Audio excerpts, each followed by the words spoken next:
Budú nové pravidlá pre F1 katastrofálne? Zachráni si Perez miesto v Red Bulle? A čo sa vlastne dialo na veľkej cene Číny? K tomu Alonsov nový kontrakt a mnoho ďalšieho. Poďme na to.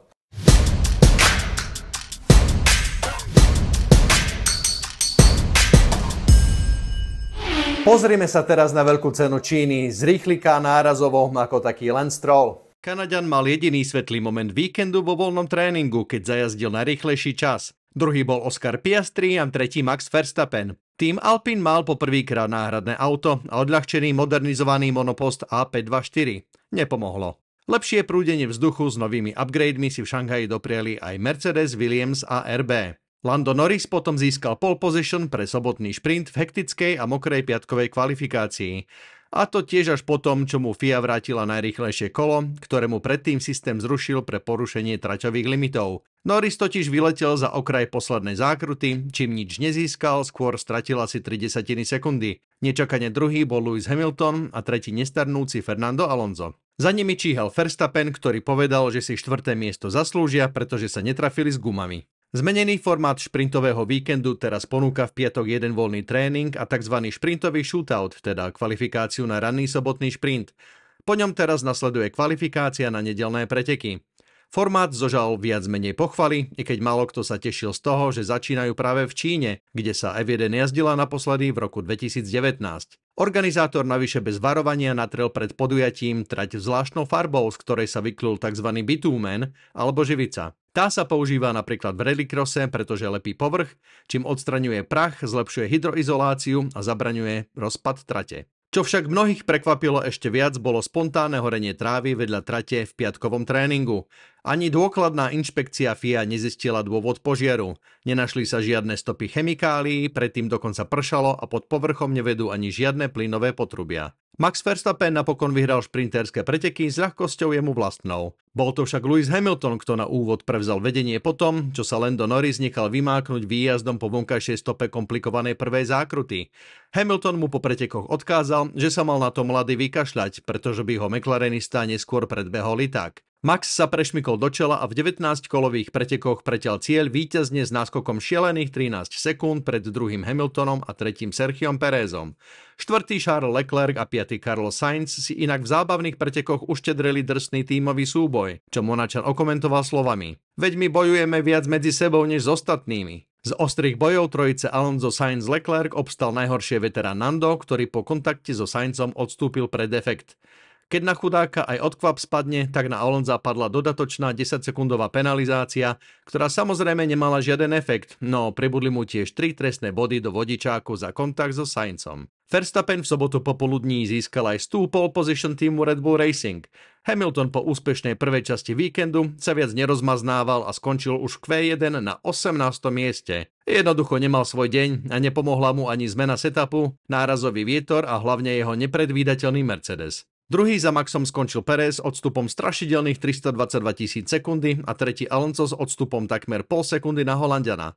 4. a 5. miesto obsadili McLareny Norrisa a Piastriho a ďalšie dve priečky Ferrari s Leclercom a Sainzom. 6 Mercedesov zachránil 8. Russell a do Q3 sa prekvapivo dostali aj 9. Nico Hülkenberg na Haase a 10. Valtteri Bottas na Zauberi. Daniel Ricciardo s novou karosériou zaknihoval 12. miesto, zatiaľ čo jeho kolega Yuki Tsunoda skončil až 19. Od rámu sa postaral v Q2 Carlos Sainz, ktorý nezvládol výjazd poslednej zákruty a otočil sa do bariér na štartovej rovinke. Naveľa vycúval a dokrýval do boxov a napokon na konečné 7. miesto v Q3. Klasický obraz ostatných dvoch sezón pokračoval aj počas pretekov Veľkej ceny Číny. Verstappen odštartoval z pole position tak dobre, ako sa len dalo a viac sa za seba neobzrel. Vlastne po pretekoch sa posťažoval na to, že zle odhodil ochranný štít z priezoru prilby, ktorý sa zasekol niekde za ním a plieskal ho po hlave. A tiež, že trošku zablokoval kolesá po druhom reštarte v 6. zákrute. Čo chvíľa štvornásobný šampión z Holandska mal ku koncu pretekov dosť času na to, aby testoval nové brzdové nastavenie jeho Red Bullu a aby si na záver zadriftoval, len aby sa nenudil. Vráťme sa však do pretekov. Alonso sa hneď po štarte majstrovsky dostal cez Pereza na druhé miesto a to ešte aj vonkajškom prvej zákruty. Čeko mu to napokon vrátil a čoskoro sa cez Španiela dostal aj Norris. Leclerc medzi tým zjedol Russella a neskôr Piastriho. Alonso zamieril po tvrdé gumy v 12. kole ako prvý z prednej časti poľa. Tvrdé zmesi si čoskoro vybrali aj oba Red Bulli. Verstappen potom zhltol Leclerca aj Norrisa a v 19. kole opäť viedol. Prvý odpadlík bol Bottas s pokazeným motorom v 21. kole, čo po značnej chvíli privolalo virtuálne safety car. Leclerc to hneď využil na lacnú zastávku, no zaseknutý Bottasov záober napokon vypudil z boxov aj ozajstný safety car. Verstappen si šiel i hneď po tvrdé zmesi, ktoré mu vydržali do konca. Alonso na 6. priečke si šiel po mäkké gumy. Keď sa všetci zoradili na reštart, Stroll pred vlásenkou nedobrzdil a nabral Ricciarda, či mu poškodil podlahu. Stroll dostal 10-sekundovú penalizáciu a Ricciardo musel odstúpiť. Austrálčan sa po pretekoch navážal do Strolla, ktorý sa podľa neho v čase nehody ani len nedíval pred seba s ohlavou otočenou doprava. Povedal: "Takmer som sa už upokojil, keď mi povedali, čo si o incidente myslí Lance. Očividne som idiot a bola to moja chyba. Krv mi vrie v žilách." Stroll to celé zhodnotil ako blbý pretekársky incident, lebo jazdci pred ním začali brzdiť. Jeho ďalšia obeť Oscar Piastri na to povedal: "Jasné, no nikto iný do nikoho nevrazil." Aby nebol Ricciardo príliš veselý, dostal dodatočnú penalizáciu 3 miest na štarte šprintu v Miami za predbehnutie Hülkenberga počas druhého safety car. Totiž keď ho nabral Stroll, Hulk sa posunul pred neho. Keď poslali ďalší safety car kvôli čisteniu trate, Danny Rick zhodnotil, že si svoje miesto vezme späť, čím však porušil športové pravidlá. Po reštarte v 27. kole predbehol Alonso Sainza na 5. mieste a Magnussen neuváženým manévrom vrazil do Tsunodu, ktorý hneď odstúpil a dánsky borec dostal 10 sekúnd penalizáciu. Na trať znovu vyšlo safety car a v 31. kole zašlo späť. V 39. kole sa Perez dostal cez Leclerca na 3. miesto. 12 kôl pred koncom zašiel Alonso po tretíkrát do boxov po čerstvé stredné zmesi, čím sa prepadol na 12. priečku. Verstappen s prehľadom vyhral svoju 4. veľkú cenu tento rok, takmer 14 sekúnd pred druhým Norrisom a tretí skončil Perez. Za nimi došli do cieľa 4. Leclerc, 5. Sainz a 6. Russell. Leclerc nechápal, prečo toľko strácali na tvrdých gumách, keď ich silnou stránkou býva kvalitné tempo na všetkých zmesiach. Napriek nepríjemnému šmiku v poslednej zákrute sa Alonso posunul na 7. miesto pred Piastriho, ktorý bojoval s poškodenou podlahou od nehody Ricciarda a Strolla. Hamilton, ktorý štartoval 18., skončil 9. a posťažoval sa, že nikdy v živote nesedel v tak nedotáčavom aute. Posledný bod bral Hülkenberg. Šéf Mercedesu Toto Wolff podotkol, že jeho tím nemôže prežívať na niekoľkých svetlých momentoch a že ich celkové výkony sú vlastne pod úroveň. Ako sa hovorí, sebakritika nie je nikdy na škodu. Len táto ich stojí pekných pár miliónov ročne. Auto je ťažké nastaviť a je ťažké ho šoférovať, podotkol Wolff. Russell dodáva, že je nutné sústrediť sa viac na nové vylepšenia a vývoj aerodynamiky, než na nefunkčné zmeny setupov. Mercedes plánuje do Miami nové upgrady. K skvelej nálade pridal Wolffovi aj šéf Red Bull Christian Horner, ktorý mu odkázal, aby sa radšej sústredil na vylepšenie svojho auta, než na sny o nedostupnom Verstappenovi. Po pretekoch sa posťažoval aj Logan Sargent, ktorý dostal 10-sekundovú penalizáciu za nepovolené predbehnutie Hülkenberga presne v momente, ako vyšlo prvé safety car. Floridian sa oprávnene pýtal, prečo mu to FIA neoznámila skôr, než mu plesli penaltu. Mohol tak prepustiť miesto a vyhnúť sa trestu. Po pretekoch sa posťažoval aj Carlos Sainz, ktorý považuje súboje s Leclercom do prvej zákruty za zbytočne stratený čas. Najviac prekvapení ostali tak Lando Norris. Ich dobré tempo prekvapilo celý jeho tým McLaren. Možno im pomohla natretá vozovka, možno aj nižšie nedelné teploty, vďaka ktorým sa neprehrievali zadné pneumatiky. Lando zároveň prehral stávku, keď pred pretekmi tvrdil, že skončí tak 35 sekúnd za Ferrari a naplánoval si preto aj skorší odchod z okruhu. Šéf McLarenu Andrea Stella dúfa, že jeho tým si zopakuje minuloročný scenár prekonávaním svojich súperov vďaka kvalitnejším upgradeom. Pre Pereza znamenal prvý safety car koniec jeho šanciam na druhé miesto. Po druhom pitstope sa prepadol za Norrisa aj Leclerca a v boji s Monačanom zabil životnosť svojich gúm. Poďme ešte na rýchle správy. Šéf Red Bullu Christian Horner sa neponáhľa s ohlásením jazdeckej zostavy pre budúci rok. Napriek tomu Sergio Perez dúfa, že rozhodnutie padne v najbližších týždňoch. Konzultant týmu Helmut Marko zároveň potvrdil, že Perez chcel pôvodne nový 3-ročný kontrakt. Horner k tomu dodal, že Čekové lepšie výkony tento rok hádam budú pokračovať, aby si v tíme zabezpečil novú zmluvu. O jeho miesto by teoreticky mohol zabojovať aj Carlos Sainz, jeho šance sú však menšie a skôr ho spájajú s Mercedesom, kde by mohol po 2 sezónach prepustiť miesto ich protežantovi Andreovi Kimimu Antonellimu. Marko tiež povedal, že Sainz má veľmi lukratívnu ponuku od Audi, ktorej sa nemôžu rovnať ani ju poraziť. Sám Carlos trvá na tom, že všetky najlepšie možnosti sú stále otvorené. No je to lotéria, kto najlepšie zvládne nové pravidlá pre rok 2026. Obzvlášť v čase, kedy sa nesmie testovať a inžinieri sa spoliehajú len na ťažko overiteľné počítačové simulácie a vývojárske softvéry. Jednou z najdôležitejších správ je nová viacročná zmluva Fernanda Alonsa s tímom Aston Martin. Teraz si vyberám sám, čo budem robiť budúci rok. Neriadím sa tým, čo robia ostatní, nikto z nich mi nediktuje osud.